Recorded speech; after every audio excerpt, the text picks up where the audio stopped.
How to manage a MySQL database with phpMyAdmin. This demo assumes you've already logged into cPanel and are starting on the home screen. Now let's learn how to manage a database with phpMyAdmin. Click the phpMyAdmin icon. This is the phpMyAdmin main page. It is from here that you can manage all MySQL databases that exist in your hosting account. In the top left corner, you'll see an entry with your account username. Click the plus sign to its left.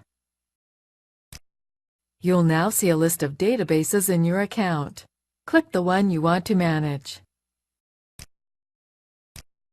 You can now start managing your database. You can manage tables, add or delete entries, and perform queries, among other things. We won't get into specifics. Check out our phpMyAdmin series of tutorials for further details. This is the end of the tutorial. You now know how to manage a MySQL database with phpMyAdmin.